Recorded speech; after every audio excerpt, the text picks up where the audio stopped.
Bismillahirrahmanirrahim. Alhamdulillahilladzi arsala rasulahu bil huda wa dinil haqq liyuzhirahu 'ala ad-dini kullih walau karihal kafirun. Wassalatu wassalamu ala rasulihil amin wa ala alihi wa ashabihi wa man tabi'ahum bi ihsanin ila yaumiddin. Asas akidah kita ni, kita masuk rukun yang kelima, keimanan dengan hari akhirat. Selepas rukun keempat, iman kepada Rasul. Benda ni benda basic aja. Kita dah belajar dah. Sampai kat sekolah lagi ni. Cuma kita tengok dalam susunan yang akademik sikit. Halaman 25. Dalam buku tu halaman 25. 9.1 maksud beriman dengan hari akhirat. Keyakinan kepada hari akhirat merupakan asas ajaran Islam dan as-sunnah. Dan kalau tengok di dalam rukun ni, dia agak penting daripada rukun lain lepas daripada beriman kepada Allah. Sebab dalam ayat Al-Quran dan hadis Nabi-nya, man yu'minu billah wal yaumil akhir. Jadi, hak rukun lagi tu dia jarang disebut dalam ayat dah. Supaya hadis Nabi, man kana yu'minu billah wal yaumil akhir fa akrim jarahu. Nah, siapa dia beriman dengan Allah dan hari akhirat, maka hendaklah dia memuliakan jirannya. Dia tak sebut beriman kepada Rasul, kitab. Apa siapa tu tak? Allah hari akhirat, Allah hari akhirat. Jadi seolah-olahnya dalam banyak-banyak rukun hari akhirat ni penting. Hak lain penting juga, tapi ayat Al-Quran, hadis banyak disebut lagu tu. Nampak tak? Jadi jumpa tak dalam hadis. Man kana yu'minu billahi wal yawmil akhir. Betul tak? Laqad kana rasul fil uswatun. Laqad kana lakum fi rasulillahi uswatun hasanah liman kana yarjullaha wal yawmal akhir. Nampak tak? Perasan dah? Disebut beriman kepada Allah hari akhirat. Lagu telah berulang-ulang ayat Al-Quran. Sebab itulah dia sebut sini asas kepada ajaran Al-Quran dan As-Sunnah. Hari akhirat berlaku dengan kemusnahan alam semesta. Punuh. Semester ni apa dia cikgu ku? Tanya lama dia tak mari nak tanya. Dari segi bahasa, orang bahasa ni. Apa dia? Cuba ayat sikit semester. Kita tahunya semester 1, semester 2 lah. Semester ni apa? Dia perkataan ke apa? Memang perkataan Melayu dah. Oh, Sanskrit. Semester. Sehari akhirat. Baik. Jadi musnah. Alam ni musnah. Okey. Pada hari tersebut akan mati segala makhluk yang belum mati, dan bumi akan berganti dengan alam lain yang disebut sebagai alam akhirat. Ini akidah kita tahu belakang. Firman Allah di dalam surah Ibrahim ayat 48, yauma tubaddalul ardu ghairal ard was samawat wa barazu lillahil wahidil qahhar. Terjemahannya, ingatlah masa hari bumi ini diganti dengan yang lain. Demikian juga langit dan manusia semuanya keluar berhimpun menghadap Allah yang Maha Esa lagi Maha Kuasa. Masa depan ni akan jumpa belakang ni lah. Kita duk tunggu ni. 9.12 pula. Pada hari tersebut Allah akan menghidupkan semula manusia yang telah mati dan mengumpulkan mereka di hadapannya untuk dihisap seluruh amalan sama ada yang baik atau yang jahat. Jadi Kerana hari akhirat ni menyebabkan kita ni hidup berhati-hati. Betul tak? Sebab tu dia sebut kepada ayat tadi, beriman kepada Allah hari akhirat. Kerana hari akhirat ni kita jadi break sikit.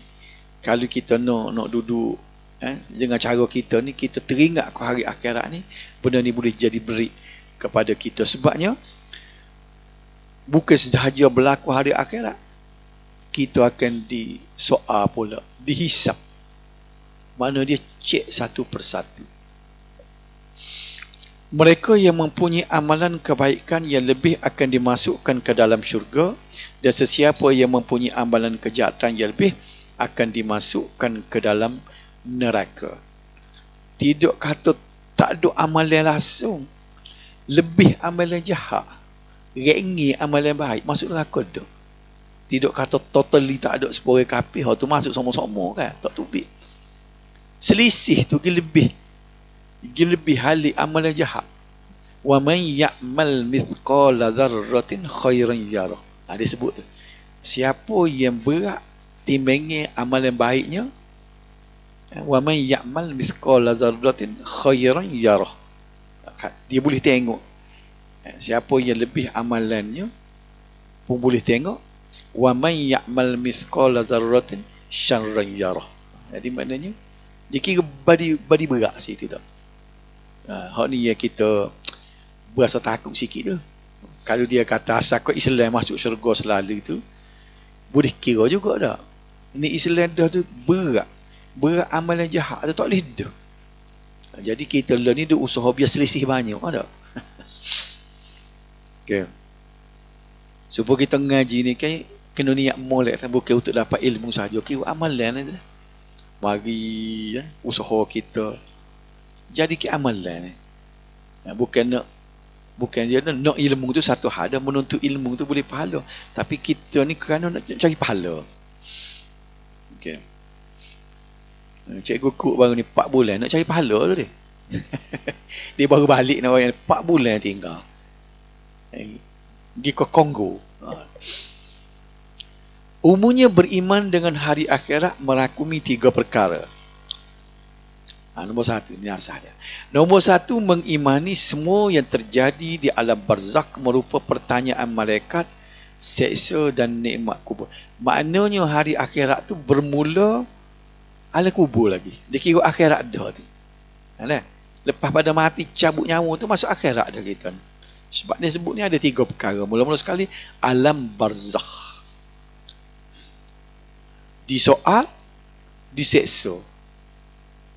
Dalam kubur tu ada dah. Sebab dia sebutnya imma raudatun min riyadil jannah au hufratum min hufarin nar. Sama ada dia satu kebun daripada kebun syurga ataupun satu lubang daripada lubang neraka. Maknanya transit di situ tu. Kalaulah dia ni orang baik, bakal masuk syurga, dia dah dapat dah sikit. Boleh dah berapa persen. Okay. Sebab itulah para ahli ulama kata, kalaulah kita melengah-lengahkan pengkebumian, katalah kalau ni orang soleh dah, dia jadi satu kesalahannya, kita tahan daripada dia nak ambil nikmat. Sebab tu di antara benda yang kena segeranya ialah mengkebumikan jenazah. Urusan jenazah. Kalau kita duduk lok ke dia macam Elizabeth ni, berapa hari dah tak kebumi lagi dah. Kita tahan dia.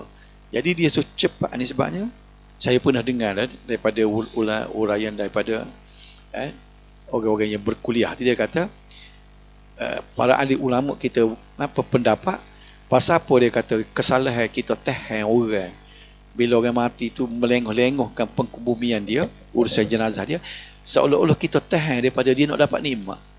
Dia duduk jerih atas dunia, susah hidup dia dah.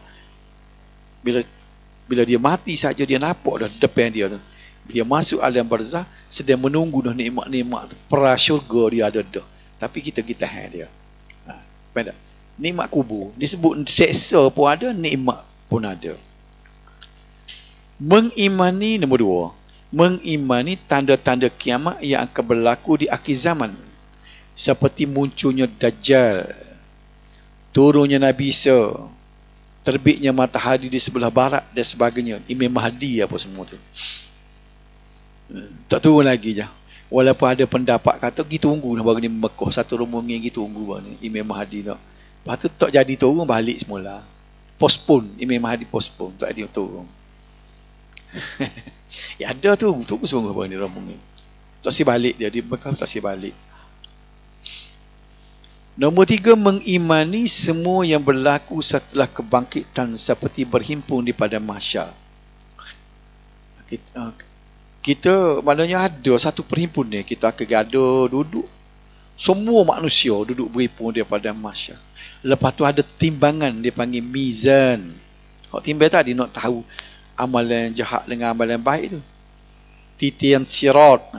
Semua ni akan kita akan tengok secara terperinci kan. Neraka dan syurga.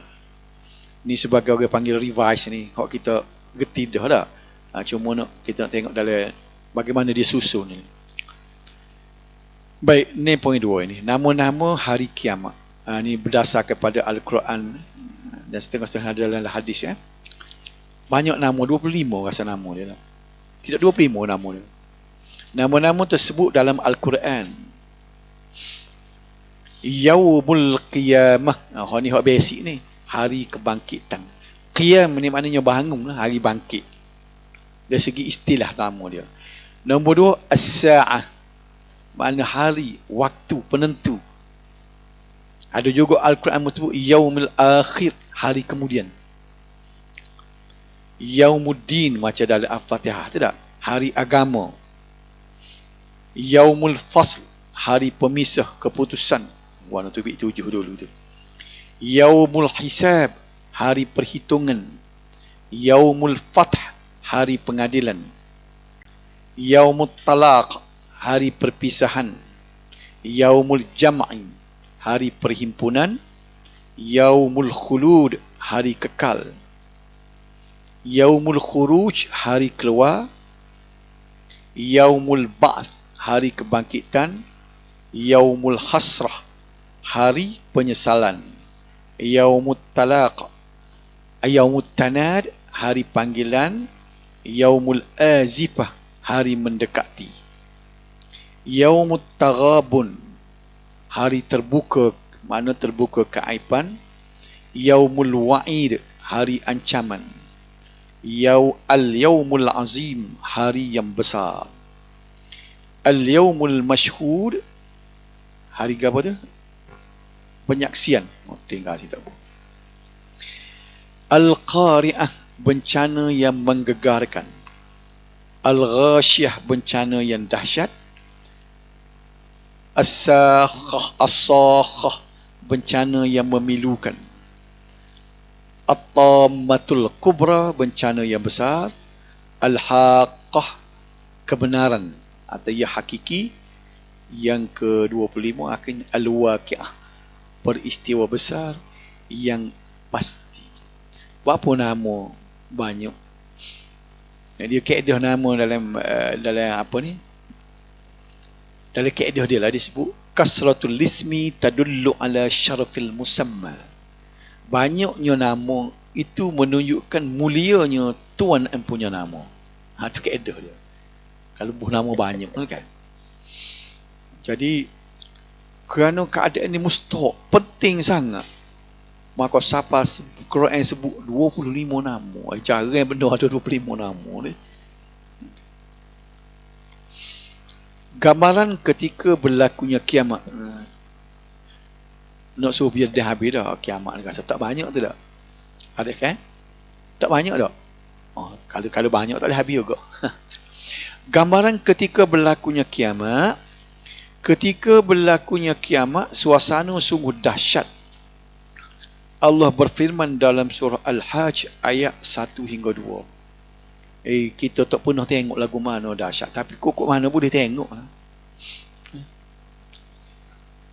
Tak boleh kena tengok, jumpa. Tak sih. Dah kalau boleh tak sih dan nak gua nak kena lalu. Dan ya ayyuhan nasu taqu rabbakum. Inna zalzatas sa'ati syai'un azim. Yauma tarawunha tadhhalu kullu murdi'atin amma arda'at wa tada'u kullu dhati hamlin hamlaha wa taran nasa sukara wa ma hum bisukara walakinna adzaballahi syadid. Terjemahnya, wahai umat manusia, bertakwalah kepada Tuhan kamu. Sesungguhnya gempa hari kiamat itu suatu perkara yang amat besar. Pada hari kamu melihat, kena tengok juga, peristiwa-peristiwa yang mengerikan itu. Lagu mana peristiwa yang mengerikan? Tiap-tiap ibu penyusu akan melupakan anak yang disusukannya. Hak duduk tengah wi susu tu capuk anak. Tak ada lah orang tengok kok mana dia sayang hak duduk kandung anak ni tak. Tiap-tiap perempuan yang mengandung akan gugurkan anak yang dikandungnya. Tuhan sebut ni. Gugur. Tidak gugur 2-3 bulan. Tak gugur. Nak beranak boleh gugur. Terkejut tengok. Dan engkau akan melihat manusia mabuk. Padahal mereka sebenarnya tidak mabuk. Tetapi azab Allah amatlah berat. Mengerikan. Itulah kau ada mabuk. Tapi bukan mabuk. Kerana kisnya ngeri tengok.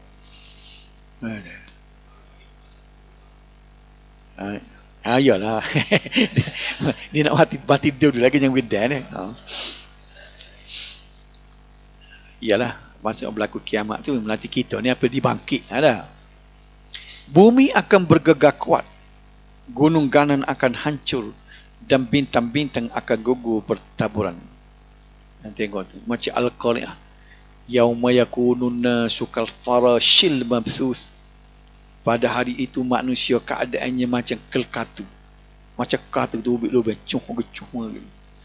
Wa takunul jibalu kal aihnil manfush. Maka gunung ganan menjadi seperti bulu yang berterbang. Gunung ni cabut cem. Gak tak gerung lagi kelih jatuh hanuk sungguh tak taribo lagu tu dia.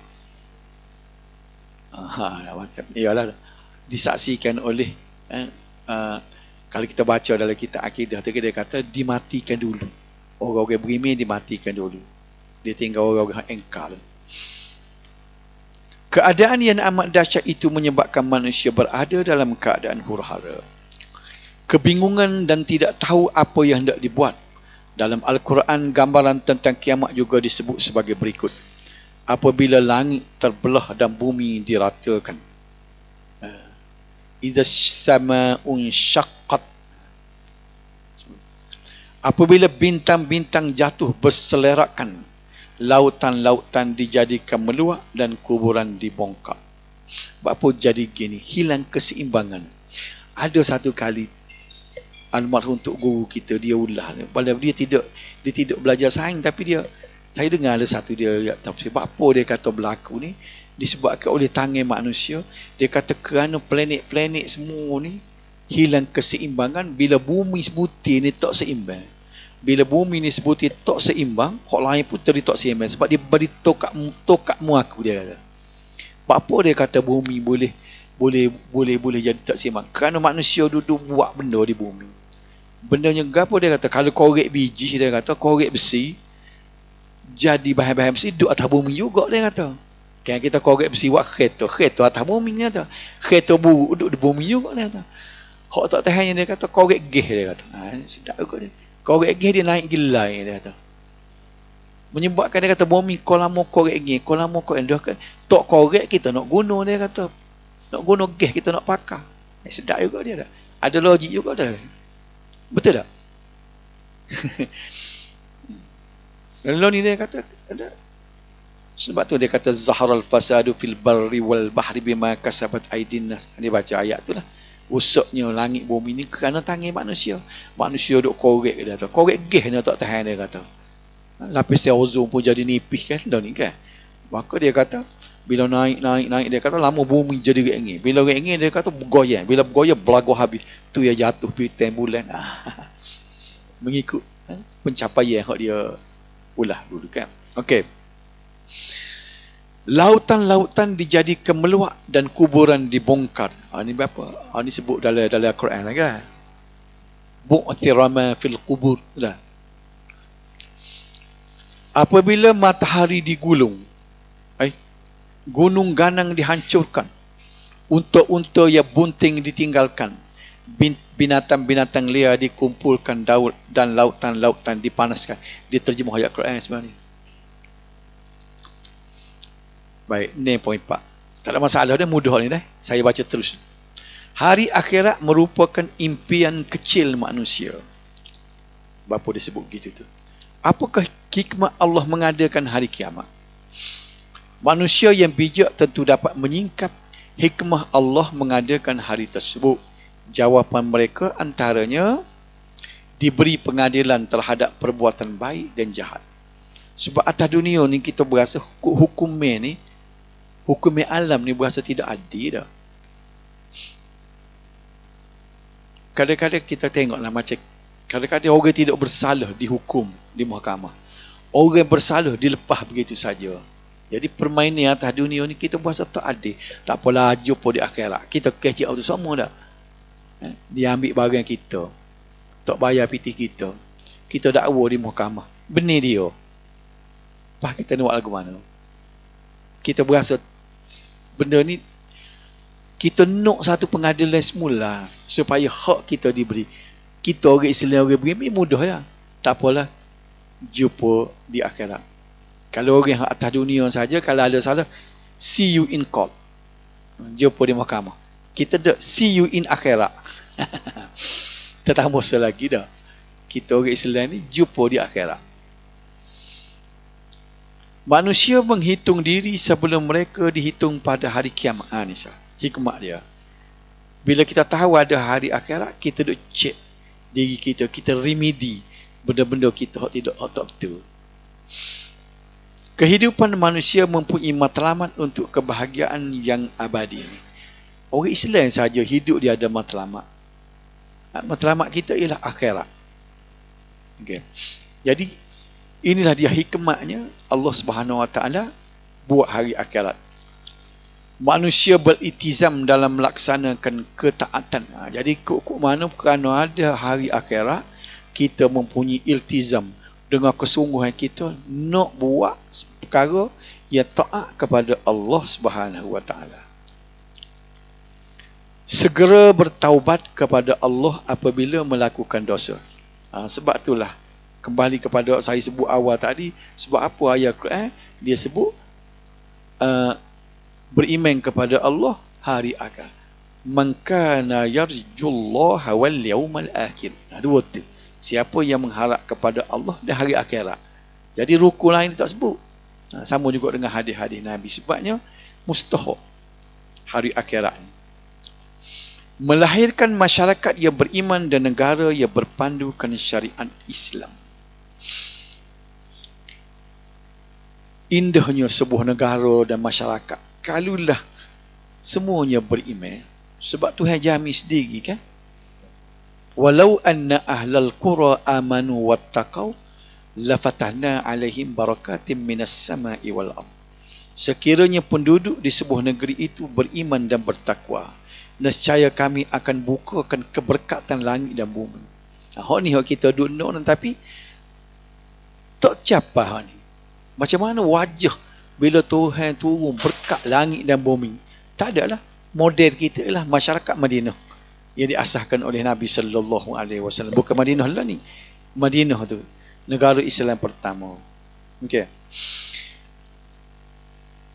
Hikmah tersebut telah menerbitkan satu perasaan dalam diri manusia, khususnya orang-orang mukmin.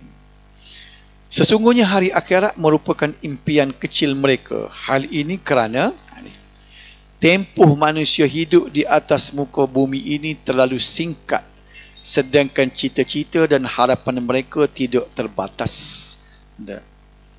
Jadi kita ni ada lagi benda kita nak. Kok mana manusia dia apa dia mencapai ke atas dunia ni tak puas dah. Kan kita lah ni kita ada benda hak kita nak tak boleh lah ni. Kalau dia kita kata kalau boleh say tu aku nak berhenti dah tak say dak juga. Nak lagi. Sebab tu dalam hadis Nabi dia sebut sekiranya anak Adam itu diberikan satu lembuh emas, nescaya dia nak satu lembuh yang lain. Yang lembuh emas sebuti lagi. Kita kata kita kalau boleh sekolah lah, satu sekolah geni tu boleh mah. Patut cukup dah lah, tidak nak banyak. Kita nak kalau boleh 4 kilo tak apa dah nak. 4 kilo 2 juta, 4 kilo 2 juta lah. 2 juta lebih dah. 600,000 sekilo lah ni mah. 4 juta 4 kilo 2.4 juta. Padan dah, tak silap kawan. Ya ke? Boleh 2 juta, nak 5 juta lah. Baik. Cuba tanya orang yang ada, siapa dia yang paling banyak lah ni dok? Belalah orang kafir nama, Robert Kuok tak? Berapa? 20 bilion tak? Dia ada tak? 20 bilion. Aku tanya dia puasa puas ke? Dok dia cari lagi kan. Jadi, begitu sekali Tuhan bui nafsu, keinginan manusia, nak rakyat dunia ni tak puas. Nak puas di akhirat. Situ dia. Singkat dengan umur kita ni, adalah benda kita tak puas. Jadi nak bui jawapan kepada tak puas kepada harapannya ialah akhirat. Ketika seseorang itu mati, banyak lagi hajat dan kemahamannya yang belum tercapai. Dia tak capai. Sebagai contohnya, dia akan meninggalkan orang yang disayangi hingga menyebabkan dia berasa sedih dan terharu untuk berpisah dengan mereka, dan mereka yang ditinggalkan juga merasa sedih terhadap kehilangannya. Oleh itu menjadi harapan mereka, semoga Allah pertemukan di suatu hari nanti. Kita tinggal keluarga-keluarga kita, kalau sama-sama kita ni orang beriman, insya-Allah kita akan jumpa di akhirat nanti. Dan yang kedua, manusia selalu memerhatikan perkara-perkara yang berlaku di sekeliling dan dilihatnya berlaku pertembungan di antara kebaikan dan kejahatan. Dan kerap kali kejahatan mengalahkan kebaikan dan keburukan mengatasi kemuliaan. Tengok di Palestin lah ni, kita tengok ni kan, tidak adil alam ini. Jahatnya Israel tu kan, duk benar dia semacam. Kuasa besar pun melindungi dia. Baik.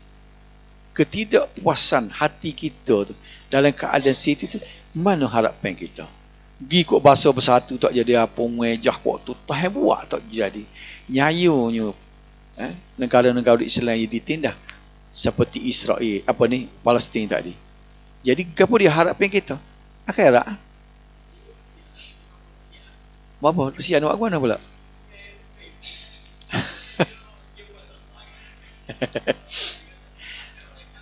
Itu masalahnya. Kita lama dah kita cita-cita supaya Amerika tu jadi gini, lumpuh China, ekonomi nak mengatasi dah. Tak jadi-jadinya, you semua dengar-dengar berita tu kat sedih semua orang Palestin dah. Jadi dia kata kejahatan bertemu dengan kejahatan dengan kebaikan, halah semua kebaikan. Kita duduk tengok tak?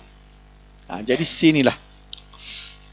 Oleh itu hati kecil manusia mengharapkan wujud satu tempat di mana orang yang melakukan kebaikan mendapat ganjarannya setimpal dan orang yang melakukan kejahatan akan menerima hukumannya bagi membuktikan keadilan Tuhan.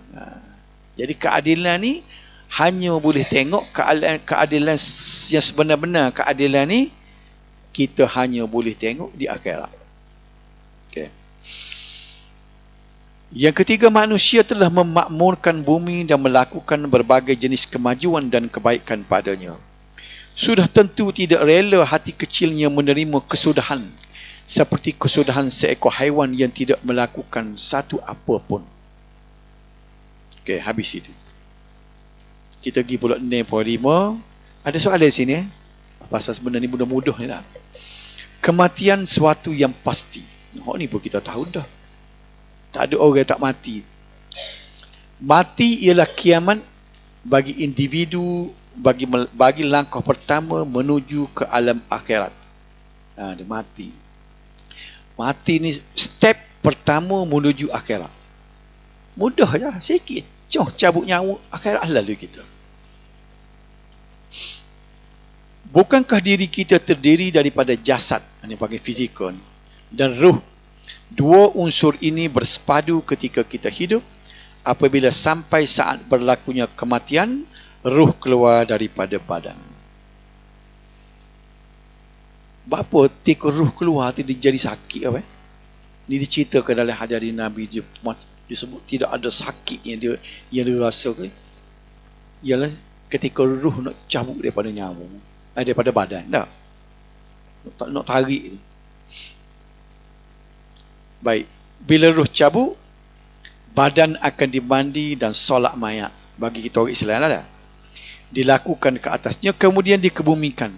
Manakala ruh pergi ke alam ruh, ianya tidak mati. Ruh tak mati ni. Kemudian badan pada asalnya tiada kemudian. Badan pada asalnya tiada kemudian ada. Badan pada asalnya tak ada, kemudian ada. Dah kata. Ruh juga asalnya tiada, kemudian ada dan terus ada. Itu beza dia. Badan dengan ruh sama-sama tak ada. Ruh jadi dulu. Bila ada badan, ruh pun masuk dalam badan. Hiduplah kita atas dunia. Sama tak ada berlaku dah. Bila cabut, ruh tetap ada, badan hancur lebu tak ada. Okay. Ruh ketika dijadikan berada di alam ruh, kemudian barulah Allah masukkan ke dalam badan ketika kita berada di dalam perut ibu. Masa duduk di alam ruh itulah. Tak ada siapa tua, siapa muda masa tu dah. Tua muda ni bila jadi masuk dalam jasad. Sebab disebut dalam Al-Quran surah Gapa tu, bila dihimpunkan, bila Allah menyebut alastu bi rabbikum tu kan. Tidakkah aku ini Tuhan kamu semua? Maka kita jawab, qalu, berjawablah ruh-ruh tu bala syahidlah. Maknanya semua tu ruh tu, hak tua, hak muda, start daripada Nabi Adam sampai hak kiamat tu duduk setepak. Jadi hakikatnya tak, barangkali dibuat sekaligus. Ada siapa dia dapat maklumat baca mengenai adakah kejadian ruh itu dibuat sekaligus? Ada siapa dia? Tak ada baca dalam bacaan mana-mana. Tak ada dah. Tak apalah, ada dia kata sekaligus dah. Dia duduk Nabi Muhammad kita pun sekali. Sekaligus itu. Cuma masuk Nabi Adam dulu. Lepas tu gigi orang lain dah. Jadi tua muda kita ni, tua muda dari segi jasad je lah. Ruh sama tua. Kalau setara tu punya benda dah. Kalau siapa dia ada jumpa baca yang baru, tolong maklum lah.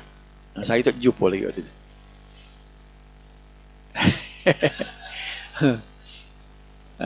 Yas'alunaka 'anir ruh lah. Mereka bertanya Muhammad tentang ruh.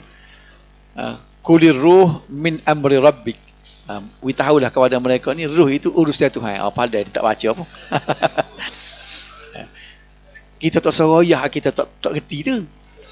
Kalau dia tanya kita, adakah ruh dijadikan serentak ataupun tidak serentak? Kita pun kata tak boleh cara ruh. Pasal dalam yas'alunaka 'anir ruh. Mereka akan bertanya, hey Muhammad, tentang ruh. Tuhan ajarkan Nabi, kulir ruh, katakanlah Muhammad bahawa ruh itu min amri rabbik, urusan Tuhanmu. Gitu deh. Tak apalah, tak tahu pun dah. Apabila kita dibangkitkan semula dari alam kubur, ruh akan dikembalikan bersatu semula dengan badan. Jasad lain dah. Jasad lain dah tengok mari. Berasa takut pula duk baca muka lagu ni. Berasa seria kita. Demikianlah maha berkuasa dan maha pencipta Allah, wallahu alam. Apabila berlaku kematian, fikiran kita lebih tertumpu kepada jasmani yang telah rosak dan kurang memberi perhatian kepada ruh yang telah berpisah dengan badan yang masih hidup. Kita atas dunia pun kita cara ke badan kita lebih pada ruh dah. Kita tidak rawatlah mana ruh. Kita rawat badan dah. Tak padan lagi dia makan vitamin. Gimana buat macam-macam sauna ke apa. Nak suruh biar jadi nak suruh jadi padan ni jadi molek dah. Tapi kita tak rawatlah mana ruh. Padahal hak tu sebentar hacu. Hak kekal ruh ni. Ruh ni nak masuk dalam badan semula ni. Kita tak caralah mana dah. Teh gula tu hari-hari tengok.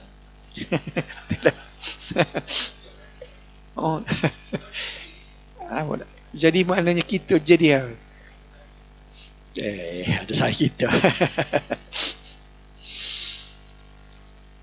Roh inilah sebenarnya teras diri manusia, tanpa roh manusia akan menjadi rosak. Kita ni boleh diri jadi tak punuh lah, kes roh ada.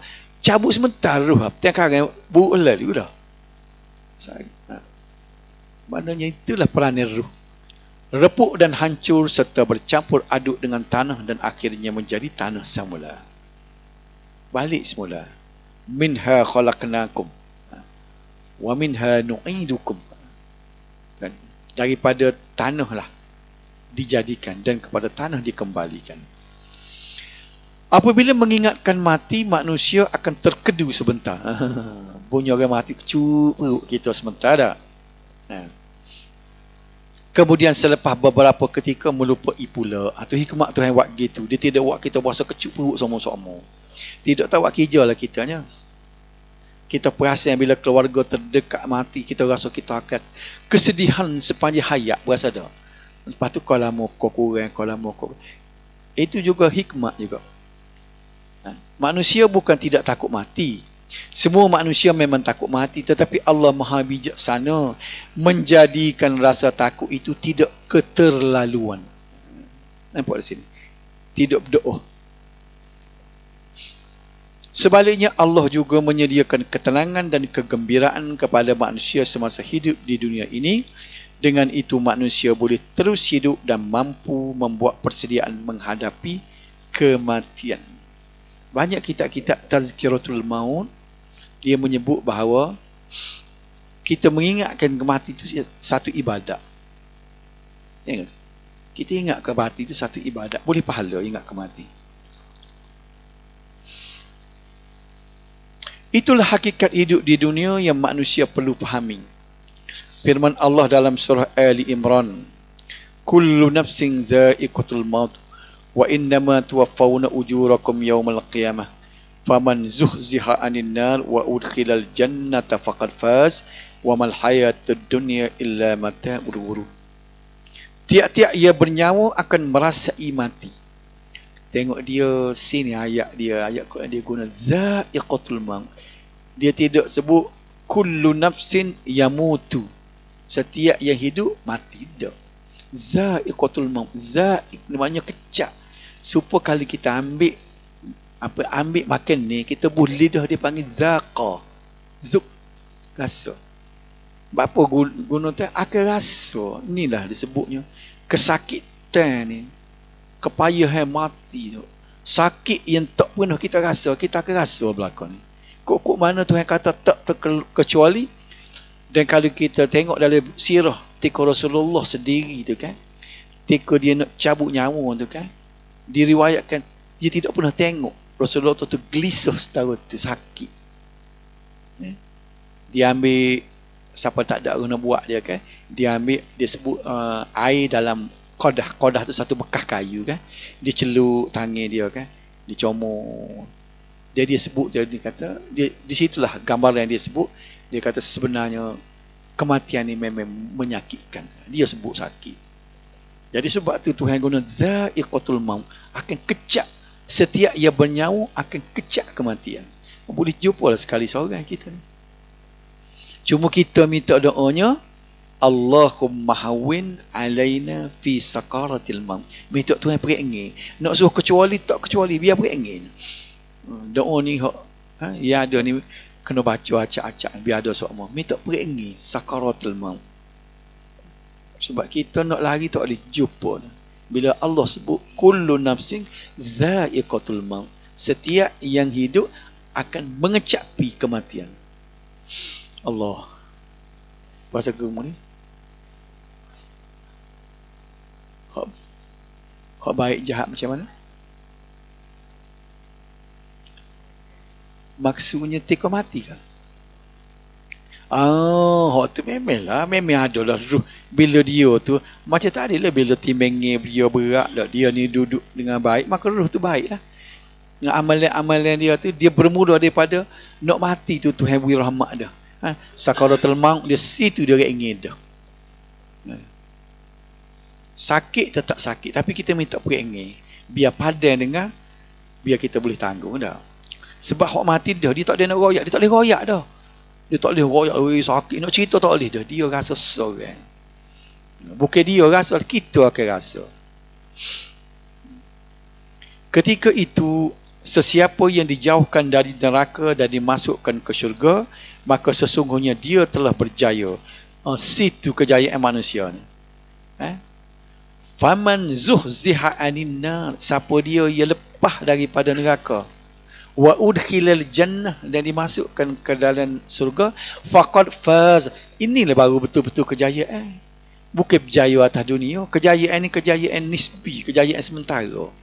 Hak Tuhan sebut orang yang berjaya semua faqad faz, sesungguhnya dia berjaya. Siapa dia? Zuhziha anin nar, lepas daripada neraka, wa udkhilal jannah, masuk syurga, tu baru berjaya. Jadi kita nak cari kejayaan tu leloninya. Berhempah pula kita duduk atas dunia ni sebelum nyawa ni, sebelum ruh ni berpisah daripada jasad ni. Hak ni ya kita duduk bekil ni, duduk tengah suburkan supaya kita boleh mencapai kejayaan yang disebut sini. Dan tengok dia akhir sekali, sesungguhnya dia apa ni? Kehidupan di dunia ini meliputi segala kemewahan dan pakak kebesaran. Itu tafsir dia lah. Tidak lain hanyalah kesenangan bagi orang-orang yang terpedaya. Tertipu punya kita. Jadi terpedaya. 5 minit lagi ni sebab hari ni special sikit jamuan ni. Tidak minum air saja ni.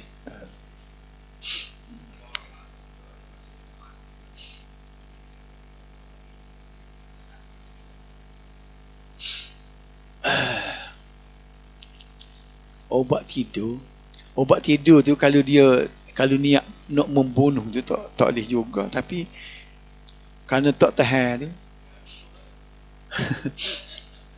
kok mana kalau membunuh ni nak mati lalu pun tak boleh bunuh. Hak tu kena tanya mufti dah tu. Obat tidur lagu mana fungsi dia duduk. Sebabnya hak covid baru ni ramai ditidur kan tak. Tapi dia katanya kerana tak tahan, saya nak duduk sakit betul. Dah. Hak mananya? Hak cocok tu. Dia ada ditidur tu sepatutnya mufti kena jawab dah ni pasal tak ada dalam Nabi ni cerita ni. Dia kata dia tidak bunuh, dia kata kerana kita ditidur kerana orang ni tak tahan dah.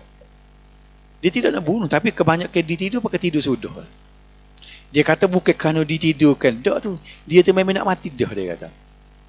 Faham Dengan doktor kata dia nak mati dah. Cuma masa dekat nak mati tu dia tak tahan dah ni. Sebab sakit dia ni. Faham saja.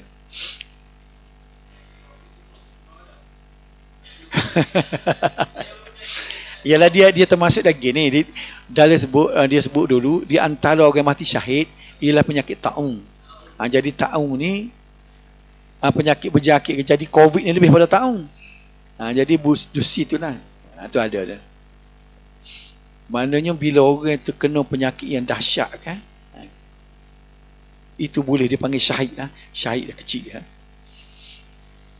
Baik, firman Allah dalam surah kita bertian Al-Anbiya ayat 35, kullu nafsin za'iqatul maut wa nabluukum bisyarri wal khair fitnatan wa ilayna turja'un. Tiap-tiap diri akan merasai mati dan kami menguji kamu dengan kesusahan dan kesenangan sebagai cubaan, dan kepada kamilah kamu semua akan dikembalikan. Baru kita masuk untuk minggu depan ni, point ni peristiwa selepas kematian.